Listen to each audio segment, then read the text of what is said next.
What's going on, guys? It's Kyle with DTOM Knives and Gear.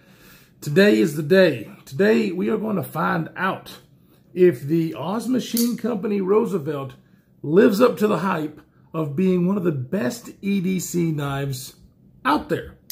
So, the Oz Machine Company is a company out of Indiana. American-made knife, that automatically, check, makes me happy. High quality, you know, kind of a one-man shop. These are custom knives, but they're made on a machine. They're not like a handmade custom like the Sean O'Connell is, but is a custom knife, and mainly because you can basically get what you want. Now, that being said, have been a couple of drops where they've been limited on what you can do. I was lucky enough. They had a lottery this last time, and if you were lucky enough to have your name drawn, you had the option to purchase. Now, I didn't really say this at first because a lot of people will probably get pissed, but I did not win that lottery. However, a viewer did, and he offered me his spot, and I took it. So that is how I got one. Because let's face it, guys, if you know about this knife, it is one of the most impossible knives to get a hold of. Why? Because they are absolutely so limited run, one-man shop nearly. You know, he's cranking these out as he can. This one is number 340. As you can see, they are numbered. And I think I saw on his last Instagram post, he's around the 385 mark or something. I don't remember how many was actually in for the lottery. But, you know, I had to wait for a little bit. But as soon as he emailed me and said, "Your spot is up, what do you want?" it was very fast for me getting this knife. And it's been one of the most highly anticipated knives that I have reviewed, especially this year. Because this has got a lot of hype behind it, guys. And you know me, I'm more of a larger knife guy. And this is not a large knife, but it has a lot of the features that you can see in my collection. When I do have a smaller knife, I have to have certain things, right? It has to have a hole deployment. It has to have a nice finger control. It has that. But not only that, it has a whole lot more. Now, if you look at this, it's a pretty simple design, but it's simplicity done very, very well. Now, granted, these are hard to get a hold of. They are expensive. Base price on these guys is around $500 if you can get a spot. And then the price goes up from there depending on what you want. This one has a couple of different features. It's all tie hardware. It does have the golf putter milling on it, and it has all titanium coated hardware, including the backspacer and all that. And then the blade finish itself, just acid stonewash. I love this finish. It's something a little bit newer that I haven't seen a whole lot of other than these last few runs. And so really, really nice. I've seen pictures and I've seen video of the hand rub satin, which also looks really good. And then, of course, his heavy stonewash. But you have a bunch of different options. I did have quite a few options on this, and I went for a bronze color. And I have to be honest, this is more bronze in the golf putter milling. Like, I was expecting it to be a darker bronze. I'm not, you know, and it was totally my choice. When I did the drop-down list, I chose what I got. So it's not Oz Machine Company's fault that I was expecting something that I didn't ask for. But I was really wanting the other bronze color. And I know that, well, at least I think that Daniel over there, damn, is this name Daniel? Well, I hope I remember that right. Been talking to so many people here lately. Would probably be okay with me sending and having that done. But I also have a lot of other people that do that kind of stuff. If I really wanted it done, I could get it done. But I may not, because I've really been enjoying this particular look. It's kind of hard to come through over camera, I really have to admit, but I do really like the golf putter pattern. He has a couple of different patterns to choose from, and I did choose this one because it's not a lot, but it does add a little bit of texture. So when you first get the box, this is what you get. Oz Machine Company, nice Pelican style case, really, really nice. I love it whenever knife companies do this, especially at this price point. And when you open it up, you get the knife, you get a really cool Oz or a Roosevelt sticker. And then you also get the certificate of authenticity. Let me just lay this right here if you want to get in touch with him. Of course, I will have his website, Instagram, and everything linked down below. And then you have everything about it on the back. So this is a Roosevelt number 340 61 hard wheel on the Zfinit blade. I didn't mention that. This is Zfinit or LC200N. Basically, it's the same thing. With an acid wash blade, golf putter milling, all titanium construction, and of course that is all coated. And that's very nice, signed by him. Of course, like I said, this guy, it's his company. He does all the you know, the fitting and making sure that quality control is there before it sends out. I really haven't heard anybody have any issues with quality on these guys. And when I say that this thing is simplicity done very, very well, like almost near perfect, what I mean by that is it's not flashy. This thing is, you know, very well designed as far as its ergonomic features. The blade shape is absolutely up my alley. I love these, what I call leaf style blades, because it has that look. You know, typical drop point, you got some belly. Most of it is belly. If you have a little bit of flat, it is right here, but it's basically all belly. Not exactly, in my opinion, the best useful blade shape, but absolutely my favorite aesthetically, that is for sure. And for my tasks that I do on a daily basis, it works just fine. The only reason I say that is because with a Wharncliffe or a Tonto or those kind of blade shapes really work well for getting into packages and not having to crank the knife up like this to do it. It's not a huge deal for me. But I've noticed when I have those blade shapes, it actually makes it a little bit easier, and I can tell a difference. But do I give a fuck about? No, I don't. I really, really like the way this blade looks with the handle, the lines, the ergonomics. It's wonderful. So we already talked about what we're working with. This is basically a rust-proof knife because it's titanium construction, titanium hardware, and Zfinit. Now, Zfinit LC200N is a great steel. It is absolutely one of those rust-proof steels that, you know, when they say nothing is really rust-proof, but these are basically rust-proof. I really love that. I live in Alabama. The summers around here are freaking humid as hell, hot as shit. And, you know, it's a thing. You know, blades do rust out here or down here, wherever the hell you are.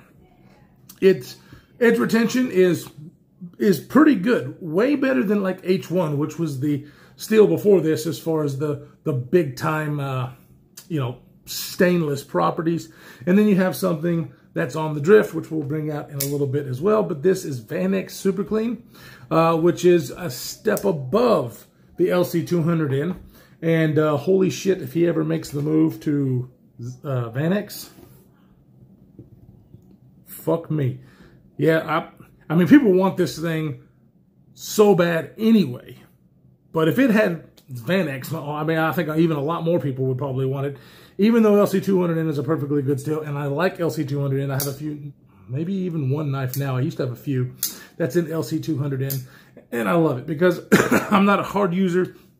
It's definitely a steel that you can use as an EDC steel, and, you know, strap up on the fly and keep it screaming sharp. So not a problem there at all.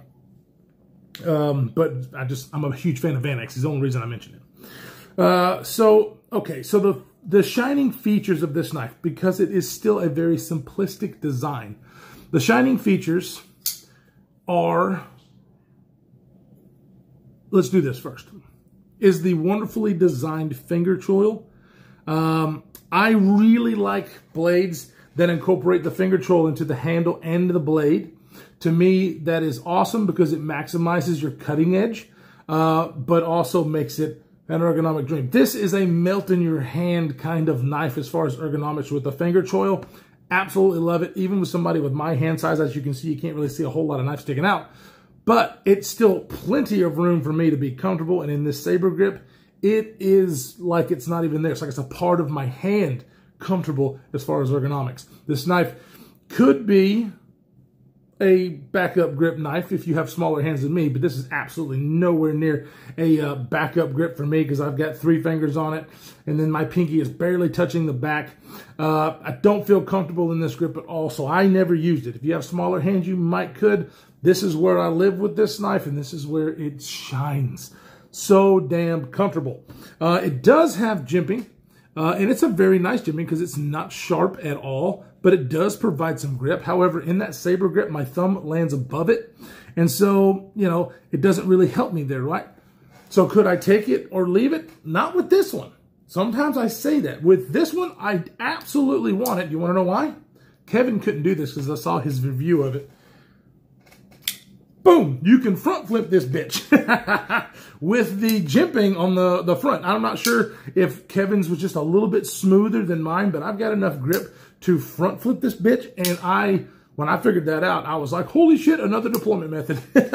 Because the deployment method on this thing is really another thing where it shines. Okay, so it is using a 2 detent ball. I'm going to see if I can't put a picture here. 2 detent ball system for the detent. But it also acts as the lock face of the knife. And when we flip the camera around, I'll try to get a better look at this setup here that you can see. But as a hardened steel insert that is a over travel stop, but also houses those ceramic balls, and there are 2 of them. And the reason I say that that's great is because it's twofold. One, the detent on the open is absolutely amazing. It's a different kind of detent. Let's go over, before we actually compare it to some of the other ones, because I know a lot of people are going to ask, does it actually have the excitement that you have with the Leon Mall Field Duty? We'll go over that in a minute.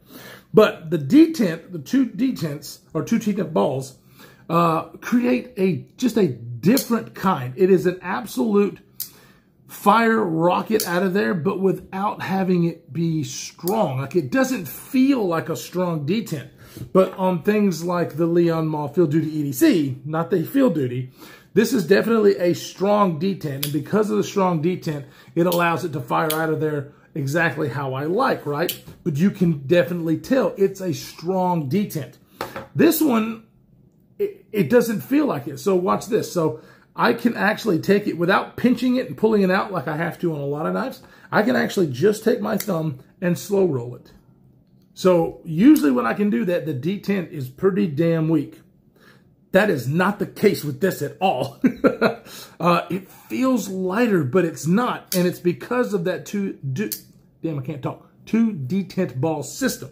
Another thing that's absolutely fucking spot on is because of the way the detents are, as soon as you release the lock bar,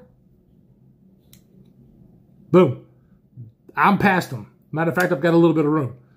I'm past the detent ball right now. There is absolutely no double clutch in this knife, especially because of this action that you have here. But even if I was to just, have to do that, the actual angle that it disengages from those lock bars, and then once it does, it's gone. It's past that. You're not going to have a double clutch. Huge deal for me. Something like the Leon Mall, it's pretty good. It's pretty good. It's about right there. So it's close. But it feels more, you hear that? So you have like that double click, click. One snap. And that is really impressive, especially if you saw that thing, because you have the 2 detent balls that have to go into those 2 holes on the blade at the exact same time. Like, the tolerancing and the spacing has to be dead nuts to make that work. And he pulled it off. I'm sure it took a lot of trial and error, but he pulled it off, and he did it really, really well. So the detent and action on this knife is really what put this on the map. So how is the closing action? We already know the detent on the opening is great. And matter of fact, I would, it's up there in the top of the reverse flickable knives, 100%. Out there top. I've got some good ones, and we'll go over some of them. But it is 100%. It's really perfect, especially with this particular cutout here for the reverse flick. It's just intuitive. It's very well tuned, very well dialed for that reverse flick, and that's how I open this knife, and this is how I hold it. I was going somewhere. Where was I going? Where was I fucking going? The detail. Oh, so I'm going to get a better close-up. You can kind of see, maybe not, the 2 detent balls. Got a little dirt in there. Oh, you can actually see a little bit better there. So the lockup on the ceramic balls, I think, is an excellent choice. You only see that in a couple of makers. You don't really see that a lot. It's usually a hardened steel insert. And then, of course, you have Chris Reeve. Some of his are on one single ball.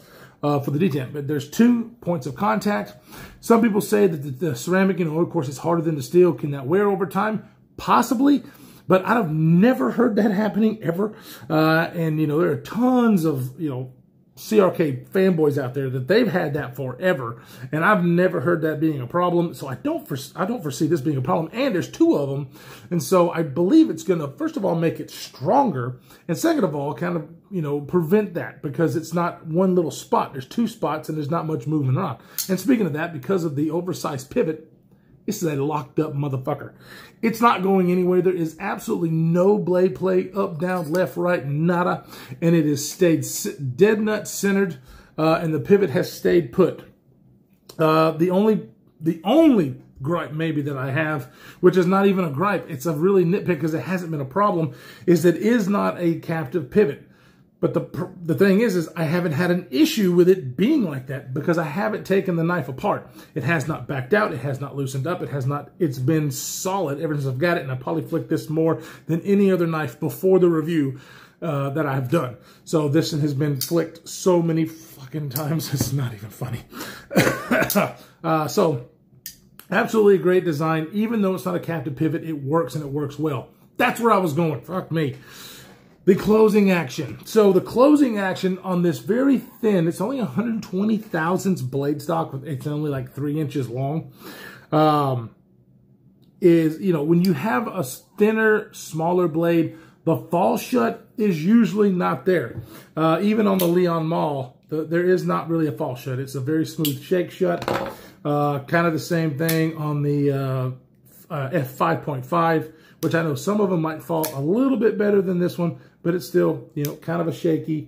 Absolutely no fall shut on the drift because it's on washers. This one is absolutely, running on ceramic bearings, but the way that everything is designed falls to your thumb, and it doesn't automatically fall shut. But whenever I'm playing with this knife, I basically just move up. I don't shake it or anything. I basically just move up, and it falls. Super duper satisfying action, because I am one that really digs the control fall shut of like this knife, the Leon Mall Field Duty, and then the Koenig Arius, those kind of things, the very control fall shut. This one won't do that perfectly. It's not one of those fall shut actions, but it's a very fall shut, like on the cusp. Like it takes nothing. Like I said, it just takes the weight of the blade and me moving this way for it to actually fall. And I thought maybe, which it's better than it was whenever I first unboxed it, but it was pretty fucking close. And then I thought maybe it would fall shut a little bit more over time, and it hasn't. It is, but I don't mind that. I love that good fall shut, control fall shut action. This one is even more fidgety though, because I know right there it's going to stop, and then, just that little bit of movement. People, I always open and close my knives. I'm walking around the shop or whatever, and me doing that and me making it drop and just kind of going like this. It was very fun. Anyway, rambling on about that. It's just a different kind of fall shut action where it's not boosh, or it's not really controlled and then going all the way. You do have to basically not even shake it. You just have to move it, and then that's it. So action, the hype is real. The detent, the whole placement for the reverse flick, one of the best reverse flickable knives I have ever had, and I've got some good ones. This one is right up there with the best of them. As far as other deployments, we have the front flip, like I said. I mean, and obviously the index finger. Where it falls a little bit short for me is the thumb deployment. It's a little bit, I mean, you obviously get it, but it's not near as intuitive as the reverse flick, because I can, that it's not a light detent, but it feels lighter. That kind of thing I was telling you about before, where I can just kind of do this with a thumb. So sometimes it will do that instead of actually letting it go and it do its thing. So the whole deployment is not as good for me, but it definitely can be done, and it can be done easily. I mean, when I say that lighter, let me show you this. I mean, it sucks it in. So it's hard to explain where it feels lighter than the Field Duty to actually get it out. It still fires out the same. So I don't know how. I mean, it's got, something to do with the God, I can't fucking say that, 2 detent ball system. I think I've fucked that up every time I've said it. But it is that good. So before we go and turn the camera around and get some size comparisons and specs, let's go ahead and cut something. Because this thing at 120 thousandths blade stock thickness, a very full flat grind. I mean, the grind starts there. I mean, it is all the way down. And then this wonderful plunge grind that you see here. And then, of course, you know, you can, I'll see if I can see it. We'll show it a little bit better whenever I get the camera turned around. But, you know, none of the plunge grind is getting into the cutting area. So very full length of cut, you know, as much as I could get it with this design, you know, with, you know, the finger, God, you guys know how I am. When I get really excited about a knife, I fucking can't talk. And that's the way it is right now. But as you can see, the finger choil and the hand, or for the handle and in the blade, it's just perfectly designed to give you maximum blade length. That's what I'm trying to say. I think I've already said it. Blah, blah, blah. So let's go ahead and cut something, okay? So this is my knife, and so I can do all the cuts. I will say this, it's 10 thousandths behind the edge, and so it slices through paper, and it slices very, very well. Paper is, you know, one of those tests that I like to do. I don't do it a whole lot. But it is like he put a screaming edge on it, shaven sharp, and it was like it's almost got just a tad bit of a toothiness to it instead of that, you know, really smooth polish, which it is polished, but it feels like it's got a little bit of toothiness to it, and that translates to just an excellent slicing of cardboard for sure. Like no resistance. I can't feel anything while I'm going through the cardboard. It was an absolute dream to cut cardboard with. I mean, I was looking for shit to cut, and it was very, very fun. Something like the paracord, absolutely no problems there. I mean, it cuts through paracord like it is nothing. Let me see if I can get this little bitty one right here. I mean, and then, of course, you just slice absolutely nothing. So the hard stuff, the stuff that actually gives the knives problems, the twisted sisal rope. Let's see what it does with the twisted sisal rope. Now, you guys, you know that a lot of times it's me, so I'm going to try to bite in and slice like this. What does it do? Bite, slice, boom! There you go. Maybe if it'll focus. Very clean cut, like very, very easy to cut with, even through the hard stuff.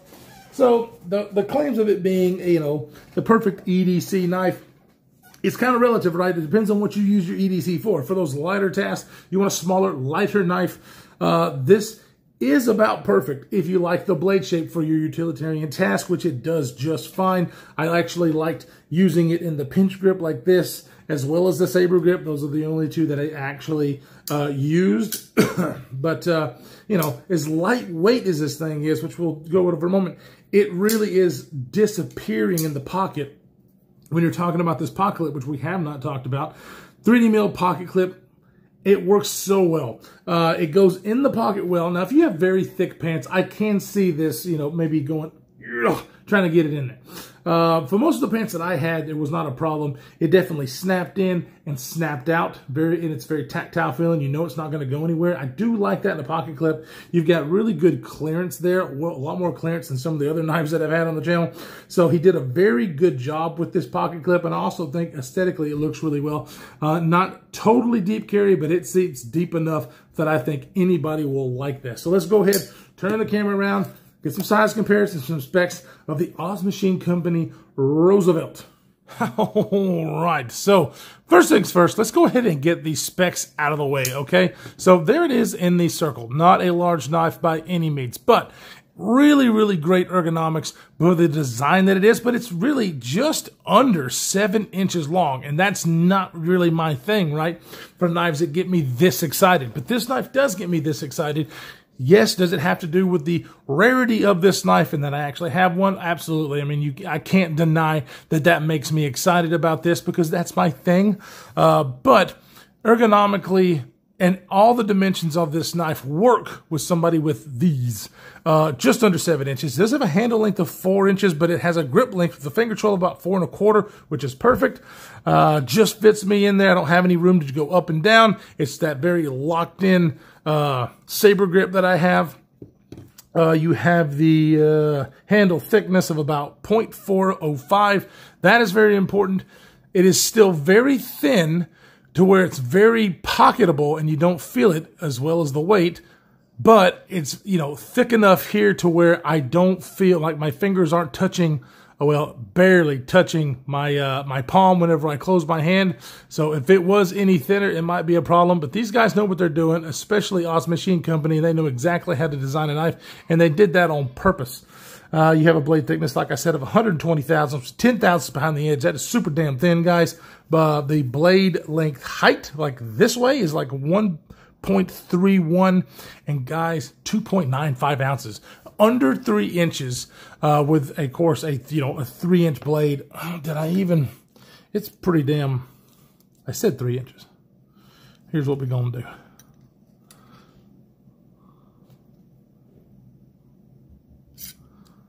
Yep, right at 3-inch blade, maybe a tad bit under. So, you know, as far as ratios, boom, there you go. Which is another reason I think a lot of people think it's a perfect EDC knife, right? Because with your blade length and weight, now you have a little bit more of blade versus your handle. But as you can see on right here, you know, it's pretty much got everything that it can as far as that blade length in these handles and the way the knife is designed. Really, really, really nice. So, lightweight, ergonomic dream, slicey little beast. So, yeah, the hype about it being one of the most, you know, the best EDC knife on the market is getting closer and closer. Now, it really still all is depending on your taste, but holy shit, it's getting there, even for somebody like me who likes bigger knives. So let's go ahead and put it up against the Leon Mall Field Duty EDC, another wonderful EDC knife that I carry quite a bit with a very generous finger control, much more neutral handle. And what that translates to is a backed up grip. I actually can grip this back here and not feel any problems, even though it's not very locked in. The reason I can't do it with this one is because, you know, this little hump right here, I can actually feel that when I'm in a backed up grip, which is one of the reasons I didn't do it, as well as it being a 3-finger knife. Don't have that on this guy because it's so neutral, but you're also not locked in at all when you're on that handle, but you are on this one. Let's see here. Go ahead and put it up against one of the most pocketed EDC, smaller EDC knives for me is the F5.5, a gift from my buddy Lefty EDC. Very similar knives as far as overall length. This one's a little bit thicker than this. A lot of people give this thing a little bit of a hard time because of its chunkiness. However, I kind of like that. It goes out my hand. Definitely a better finger choil design and blade on the Oz Machine Company because they incorporated in the handle and the blade. This one is mainly in the blade. Matter of fact, Lefty EDC had this enlarged a little bit to get my Solstice finger in there, and that's what makes this knife good for me. The stock version was not. It was a little bit too small. One of the knives that I really wanted to put up here, we already brought it out once, because I think a lot of people have already said it is the poor man's Oz Machine Company Roosevelt, and it is the Quiet Carry Drift. So why do they say that? Well, you know, lines and blade shape, you know, they're very, very similar in size, thinness, blade shape. Vanex Super Clean, LC200N, or Z-Finit, you know, so they're both very rust-resistant, rust-proof knives. And yeah, I can totally see that. This is my absolute go-to tool knife. It is not a fidgety knife, in my opinion. It does have a very good thumb stud action, and I can do the reverse flick on it. However, it's on washers, and a lot of people have been able to get theirs to drop shut more than mine. I cannot. It's definitely a shaker. Not a problem for me because I use this knife as a tool and don't really carry it as a EDC per se because I like to fidget with my knives. But this is an absolute wonderfully comfortable knife with similar ergos, but you know, obviously huge price difference because this does really blow it out of the water, but it should, right? It's basically a custom knife. But if you like the Roosevelt, I highly suggest getting one of these, especially the one with the hole, because the hole shape is very similar. I ended up getting this one. This is one of the newer ones with the thumb stud. I kind of want to trade it for the one with the hole because I think that would work out better for my taste. But anyways, yeah, very nice. Could possibly do a comparison of these two knives in the future. So one of the questions that everybody is asking me whenever I did this is, does this knife's action better than the Field Duty? because the Field Duty is absolutely, like I said, my gold standard for detent and fall shut action. So yes, the fall shut action on the Field Duty, to answer you guys' question, is better because I like that control fall shut exactly like this. This is the epitome of my preference right here.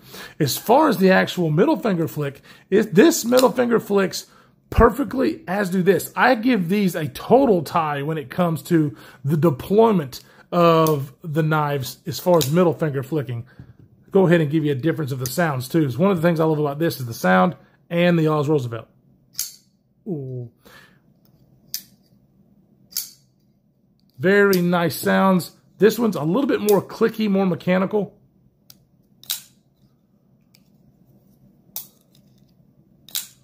So, man, these things are so fucking close. So, but be honest with you, these are two of my favorite actions on a knife. The only other two that really give it a run for its money, the Evo 2.0, and then of course the Koenig Arius. Those two, of course, known for their action. These two right here, my perfect combination, right, of a bigger knife and a smaller knife on my person. If I had to choose two knives really to carry with me on a daily basis, these two would definitely be on the top of the list. I mean, you know, like I said, I have my top, I guess, 6, 7 knives are so close when it comes to all of these things. But this right here is a super, super good combination that I found myself carrying. And I did not want to get these two out of my pocket with them being side by side. They really are that good. So bottom line, can I recommend this knife? Is the hype real? 100% is the hype real on this knife. It's expensive. I get it. It's not for everybody because you are paying for, you know, basically a custom knife that is done by one guy, and it's all USA made. You know, that blows this out of the water right off the bat because it is made in China. So this one definitely takes the cake there. But there's no denying how good this knife is, though. 100% can recommend it if you can get a spot. It's so hard. They're really, really hard to get, and they're crazy on the secondary market. Do I say, is it worth it to get it on the secondary market? I'm going to say yes, because if you really want this knife, you're going to pay it. I paid way over market value for this guy because I really, really wanted it. And so I'm not, I can't tell anybody you're stupid for paying aftermarket prices for something like this because I've done it. Now, granted, this knife, $500 base price with the options that I chose, it was around $680. Very expensive. However, these things are going for $1,250 up to $1,500 in the secondary market. Woo, that's crazy. But people do it and people buy them every single day of the week. And I think they're happy. I don't think anybody's really bought one of these and had buyer's remorse. Or if they did, they could get that money right back out of it. So, guys, I really appreciate you stopping by. This has seriously been a very anticipated review. And since I got this in, it has barely left my pocket. Like, I have been carrying this nonstop, and it's because it is that good. If anybody says otherwise, fight me. So, anyways, I love you all. Stay safe in this absolutely crazy world that we are living in, and we will see you in the next one.